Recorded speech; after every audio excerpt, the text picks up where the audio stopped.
top 9 Duel Links decks from the September 2023 Kaiba Cup. In my personal opinion, and going by what was shown from deck lists, this is what the top 9 are. Couldn't find the top 10.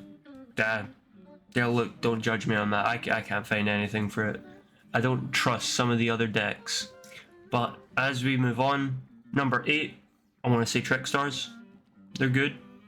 They've got really good plays. I mean, they can just recur really good cards. They can recur big monsters, I want to say. I say that, it's like 2k defense monsters. But still, they recur. So, I mean, it's kind of hard to get through it if you don't find a way to either destroy the cards or banish them. And in my opinion, I could never find a way to do that properly, because whenever they would always find another way to bring it back out, which blew my mind. So you didn't die much to burn damage. Well, I didn't die much to burn damage when it came to Trickstars. They mainly just kept recurring so many cards I couldn't keep up with it. So anyway, as we move on, we go to, I'll call this 8, S-Force. It's the deck that I'm playing. I quite like it. I don't think it's the best. I'm biased to it, but like, it's quite fun to play. It pulls out easy negate, like an easy monster negate on field. It's targeting, so that may be a wee bit of a problem to people. I don't know.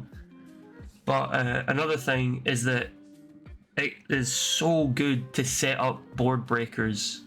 S-Force Chase, that just bounces back monsters, is so consistent in the way that it plays, and I love that fact about S-Force. It's ridiculous. You don't realize how useful it is. But anyway, on to number 7, we have Toons. Now this deck, good lord, I again couldn't seem to get over these decks. The only ones that I face real problems with on this list is Toons and Trickstars.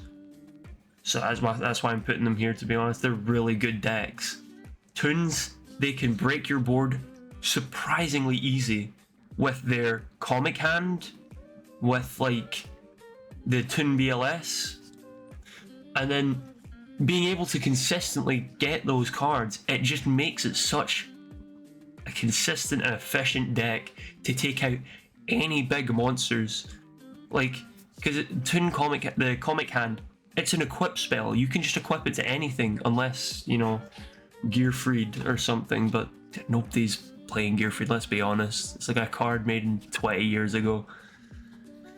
But yeah, Toons are insane, and the fact that they have protection from targeted effects, I couldn't stop that. I only use Chase. Chase is probably my best option, and again, they can't be destroyed by battle, so, or can they?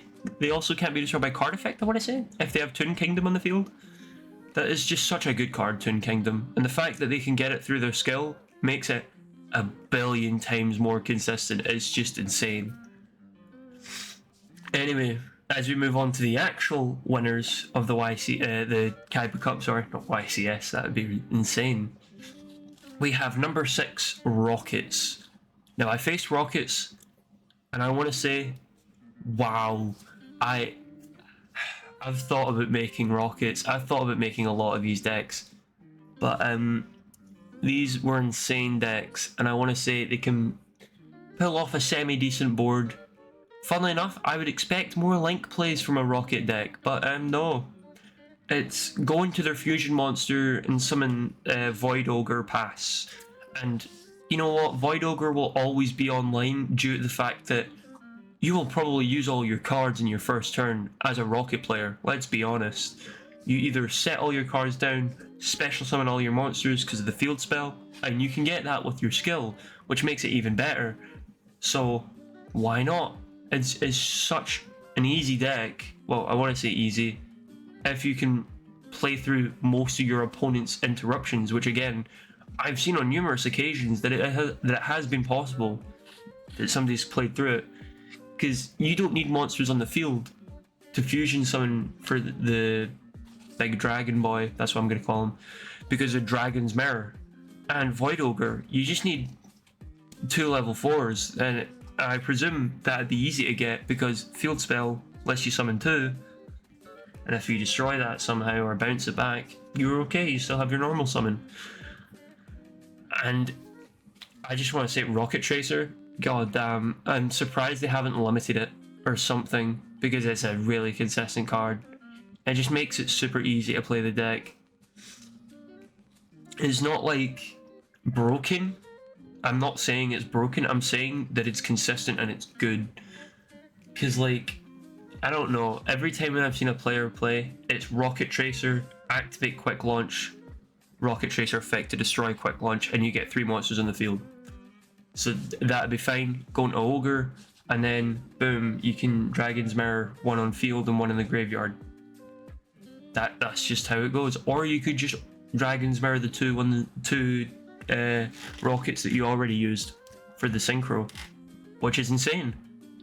Anyway, as we move on to number 5, that was a bit of a long talk about number 6. We move on to Pendulum. Now, this is just Phantom Raging Dragon. Is it not? It's not Phantom Raging Dragon. It's a Odd Eyes Raging Dragon. That's what it is. That is just an FTK. It's just an FTK. I'm surprised that an FTK is made it up here so well, because like, the whole thing is bring it out and beat over with massive damage. But again, think here, you could do that turn, you have to do that turn 2, and probably by then your opponent has plays to like stop it.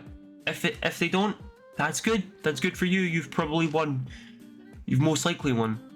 Which, in most cases, it's probably true. Nobody's going to have interruptions that well, and that good at that point in time. But still, I don't see why it reached here. I don't see why it would ever reach any further than here. It's a bit strange. I don't like pendulums. I feel like they're too easy to counter, because you can Compulse, you can Warning Point, you can Black Hole, or Dark Hole, sorry.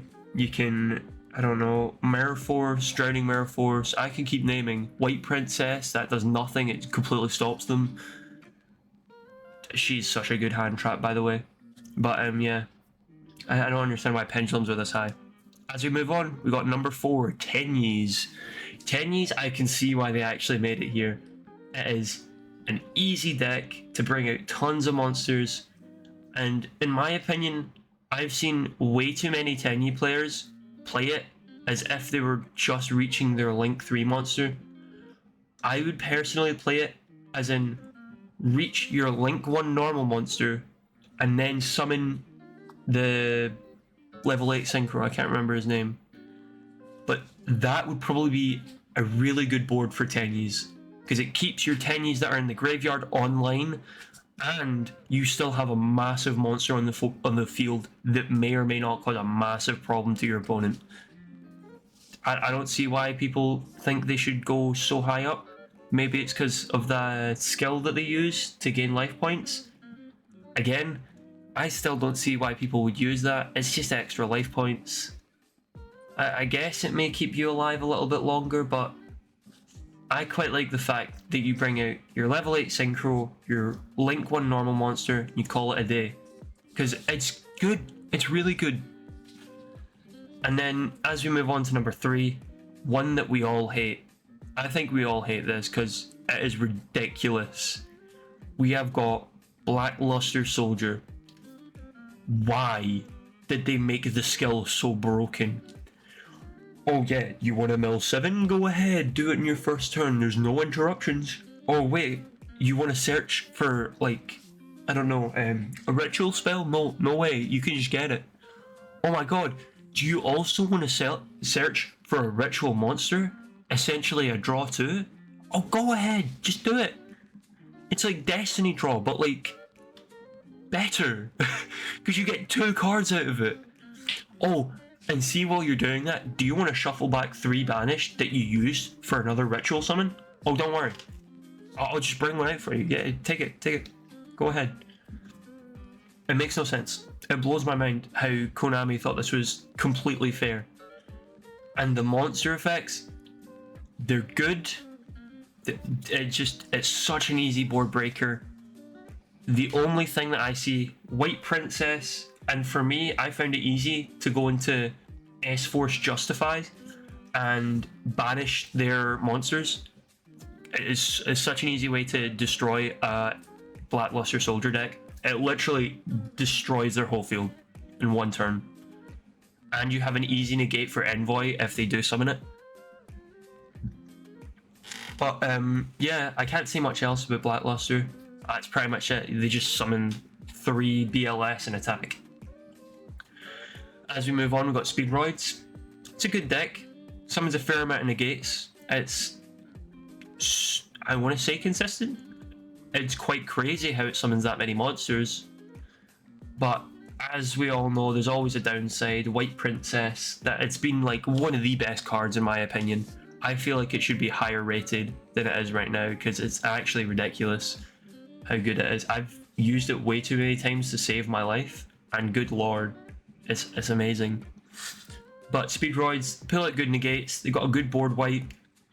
Their boss monster, just high attack, mega board wipe, keeps it on the field. So if you've used all your cards like rockets, there's pretty much near to no recovery unless you set Necrofusion, but that gets destroyed as well. So what would you play then? I don't know. I faced up against it. Mainly what I do is just pull out a negate or like warning point or something. Or you have to like immediately bounce it. You need to find some way to stop it. If you don't, you're gonna lose. There's no way you're recovering back from it. Well, in my opinion, I've never seen anybody recover back from it. And for number 1, this is quite a cool one. Ursartix. Good god, I got to give credit to this deck. It is essentially every hand trap in the world times 1,000,000,000. It's just cracked. It's so cracked. You know what? You want a DD Crow? Done. You got it. You want a Book of Moon? Oh, you're good. You've got it. It's in your hand though, so that's even better. And I'm gonna be fair here. I think Ursartix are fairly difficult. Well, I say difficult, not really. I see it as like a good deck, if you know what I mean. It plays well. You need to know how to interrupt people, and it's just super consistent in the way that it plays. It always brings out good cards. It's got the draw 7. Yeah. Well, anyway, I hope you had a good day. This was top 9. Couldn't really say much about 10 because I don't see what else could be higher up here. Anyway, have a good day.